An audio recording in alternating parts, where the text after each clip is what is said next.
Welcome to the show, Tube Amp D-Time. Greetings from Terra here, D-Lab, with my trusty glass of wine. Behind me, a silver-faced Fender Showman amplifier, built in 1973, has the master volume. Currently, it's not working. I saw some obvious things. You know I always look for the obvious. Let me show you what it is. We'll fix that and we'll go from there. Do a little front panel tour. Two knobs been replaced. Missing a screw here on the bright switch. A little bit of corrosion. Woolly booger. Okay, let's go inside. You can see the old eyelet board. It's kind of dirty, maybe even moldy, not sure. It's all original though. Pretty neat. Now what the problem is, if you go over here and you start looking at the preamp tubes, whammo! Look at that guy. Arc City. Okay, got some arc welding going on that socket, so I'm going to change that out before I power this amp up. So here's the socket in need of replacement.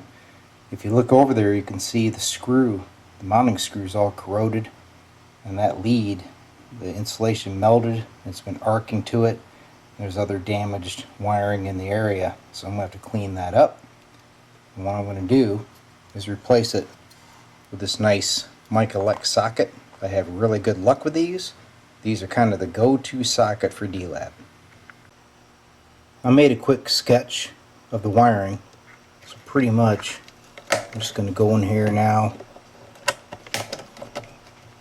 cut these tube pins off, get this thing out of here, and then we'll go from there.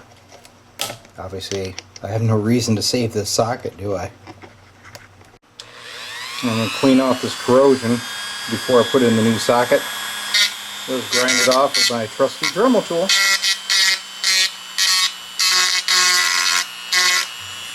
So going back to this tube socket, this is the 12A-T7 socket reverb circuit, and you know we had a lot of arc welding, so I thought, you know what, that lead, the blue lead here that went to pin 6, was right in the line of fire. So I got the bright idea, maybe I should take my ohm meter and buzz that thing out. Yep, she's open. So I'm going to have to change out that transformer before we do the tube socket wiring. Bummer. So luckily, I've got one on hand. So now, we'll clip this guy out, pull the transformer, get the new one in. There's the new reverb transformer in place. Here's the old one. Goodbye to the old one. Let's wire it up. So there we are. The 12AT7 socket is rewired, as well as the new transformer. And as I suspected, the 12AT7 was shot. So I've replaced that too. Next step, let's power it up. See if I get any life out of this thing. So here we go. Initial power up of the Showman. After that reverb repair. There's a pilot light. Got a scope sitting here waiting. Dummy load resistor. Audio generator feeding it. Bam.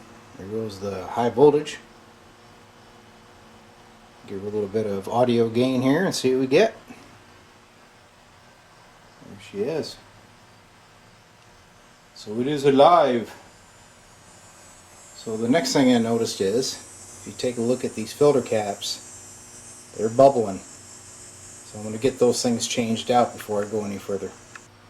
So always take a resistor and discharge these filter caps before you change them. Always a good practice. Avoid some surprises. So before I put in the new caps, I wanted to show you what I discovered here. See this brown wire? There's a groove in it, and that was caused by the metal cover that goes over these filter caps. This is a hazardous condition because there's high voltage and this wire is damaged. So I'm going to replace the wire and then position it up here on the insulated surface before I install that cover. New caps are in place and glued in. Get the cover on, and we're going to go on the bottom side and change out the bias caps. These are the two filter caps for the negative bias supply, I always change these. If these caps fail, your output tubes will be eaten alive. So it's good practice, just change them. So I checked the tubes. The two RCAs check great, but these two original Fenders, we're down to about 48% emissions. So we're going to have to pop in some new ones to help those RCAs do the job. So I discovered another little issue. Got a couple 100 ohm resistors here. It used to be the ground balancing for the filament leads. This one is fried right in half. This one isn't even connected. So I don't know what was going on there, but we're going to pop in some new resistors and get that fixed up. So as you can see on the scope, we got a lightning show going on. I'm going to go over here, use an ink pen, I'm going to tap on the tubes, okay? So I'll start with these preamp tubes and work my way down and see if we can find the sensitive tube. You can see about anything I tap on is sensitive on the scope, but this output tube right here, this is one of the 6L6s. That guy right there. Super sensitive. So that tube's in bad shape, we're going to change it out. So there they are, the dead soldiers. You can see our noise pattern isn't as bad. I'll tap on that same tube. Seems to be okay now. There's still some noise there. I'll investigate that, but the main troublemaker's out of it. So now I'm tapping on the eyelet board here, and I'm seeing some noise events when I'm doing that. So it's time to take a good look at the eyelet board. There's probably some cracked connections. So right here, it's a terrible connection on this 100 ohm resistor. If I move that back and forth, that lead is just clunking back and forth in that eyelet connector. So we'll resolder that. The other side doesn't look too good either. Looks like there's a big crack right there. So I'll hit those, inspect the rest of the board, see what else we find.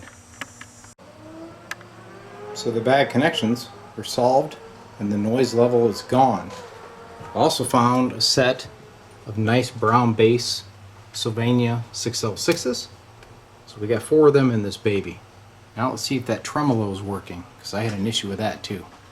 Alright, while troubleshooting the tremolo issue, speed pot is here and I'm measuring it with my meter. It should be 0 to 3 meg. Now as I'm going up on the speed pot, you can see there, like 2 meg. I'm at position 4. I'm going to keep advancing it. There's 3, 4, 5, 6, 7, up to like 10 meg. Very strange. So that may be my culprit. So I elected to put in a new speed pot. And when I did, turn that baby up. Look at the scope. There she is. Tremolo's running. So let's take a look at the little neon coupler here. Look in the end of it. You can see it flashing. There's slow speed. There she is fast. So it's working. So one thing I found odd about the Showman is they have a bias pot down here, or so you think it's a bias pot, but it's actually a balance pot. So the bias is supposed to be around negative 52 volts, is what it says. And what you do is you pick 2 tubes on this half, 2 tubes on this half of the transformer, and you look at your meter. So I got negative 58 there. I got negative 57 there, right? So then you get in here with the old bias pot, and you kind of tweak that. So let's say I put that one at 58, and you go over this side. They're pretty well balanced, but according to the schematic, that should be about negative 52 volts. And if you take a look, you'll see that the voltage divider that they used was to preset that voltage. I looked at the schematic. Mine has a 470 ohm resistor coming off the power transformer tap, whereas the schematic shows 1K. So there's some differences there. I think they tweaked that value. So I'm going to go ahead and change this one and try to get that down to about the -52 so we get proper power out of these tubes. I removed this 470 ohm resistor from this spot, which is off the bias tap of the transformer. Installed 1K 1 watt in its place, which agrees with the schematic. So now let's take a look at that bias. So here we are, and I have the standby switch off. So you take a look at the meter. I've got the 52 volts. But don't try to adjust your bias that way, okay? You need the standby on so you have high voltage to the tubes. You can see it changed a little bit, but not much. I'm going to go over to the other set of tubes, see if we're balanced. I call that good. Right according to factory specs. So I've noticed some new noise here just popped up. This thing was quiet. I've got the volume all the way down. The master volume is about 5. Now if I kill that, no noise. So it's somewhere between the preamp and the inverter. So I was poking around in here. It's probably hard to see. Down here are some ground runners that come off this board and they solder onto a piece of brass down here. This wire right here. Hard to see it, I'm sure. It's not soldered. I can watch it going back and forth on the piece of brass. Let's get this soldered up. Still chasing noise. I found that this 100K resistor here is very sensitive. If I just do this, hear it? Watch my scope. I think that this resistor, the lead is internally broken loose and it's cutting in and out. It's very sensitive right there. Nowhere else on the board, but right there. So I'm going to change these out. Well, that cured the sensitivity issue here. So I don't know if it was connections or those resistors. So we're pretty quiet. Let's take this amp, check the reverb, see what she sounds like. I think we're ready to test. So here's the Showman in action. Got an audio generator, watching on a scope. She's nice and clean. Let's listen to the reverb.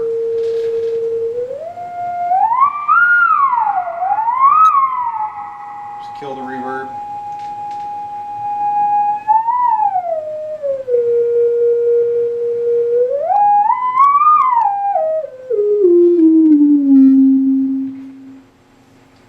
So it appears to be working after a lot of work, but the old Showman will live again. So far I'm happy with the project. Still have some more things I want to shake down, but it's a heck of a lot better than what it was coming in here. I hope you enjoyed my production. Thank you, thank you, thank you.